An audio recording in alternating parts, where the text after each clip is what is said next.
anybody in this restaurant think it's a good idea to take the vaccine? No. Raise your hand if you think it's a good idea.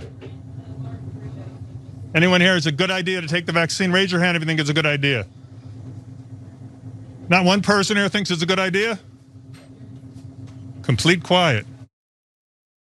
Okay, I'm very glad that reporter was not killed, because a diner that's filled up with people who have no interest whatsoever is probably a diner that doesn't have the best general impression of the press. But it was a good question, and yeah, Yasmin, not a single one of them have any interest whatsoever. They just stared back at him.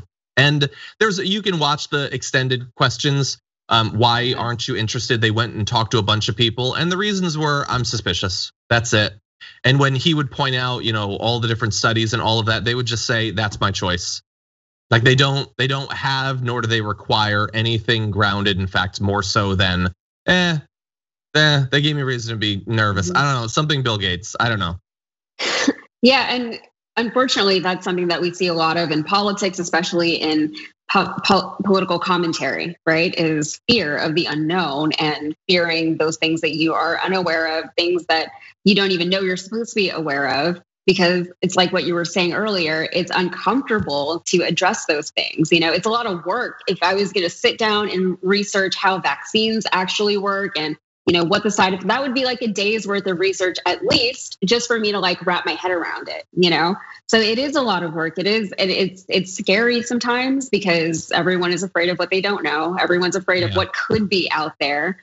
That's why we watch horror movies, because we never know when the scare is coming, And unfortunately, it has real life applications like this, where we all need everyone to kind of cooperate. And then there's people who are saying, I'm too scared to even look at that thing or even to think about it. And that's what we're seeing. I was also laughing because it was kind of ridiculous to see like a CNN reporter just yelling at a diner full of people, like, who wants the vaccine, And it's like, if I was a diner, even if I was like pro-vaxxer and all of that stuff, I'd just be like, why are you here? Can you go? Like, I'm just eating. So that's why I was laughing. Well, the Democrats won, and so the media has to spend a lot of time trying to understand conservatives. But anyway, the one thing that gives me a little bit of hope, though, is you can scream to a diner, is anyone gonna take it? But I don't 100% trust the responses there, because they were public, they weren't private. And the thing is, almost all of those people, if you ask them individually why they don't want to take it, they will talk about choice and they will talk about freedom, that it's their body, it's their choice. Women's reproductive health is not applicable. But anyway, they can choose whatever they want. But is that what they actually believe, that it is just up to each individual? And when I ask that, I mean, if one person in that diner had raised their hand, how would they have responded? Would they have thought, yep, it's Joe's choice too. It's my choice not to, their choice to take it. So you think that's how they would have responded? When you're the one person in a crowd at a Trump rally with a mask, do they act as if it's just your choice and people can just disagree freely?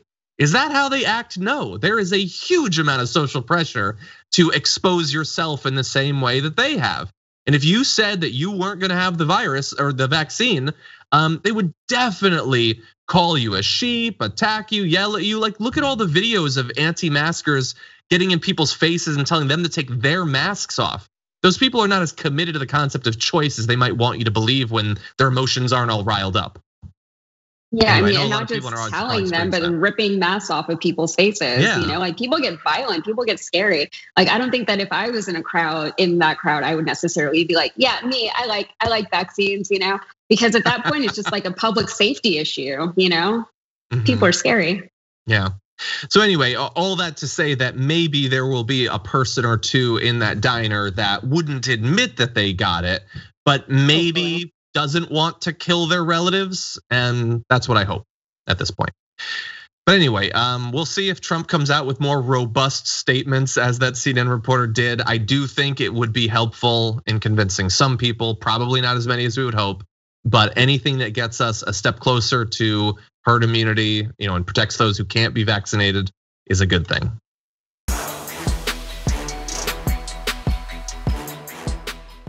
For more political news breakdowns, interviews, stories of activism, and me trying my hardest to care about the occasional big celebrity news story, subscribe to our YouTube channel at youtube.com/The Damage Report.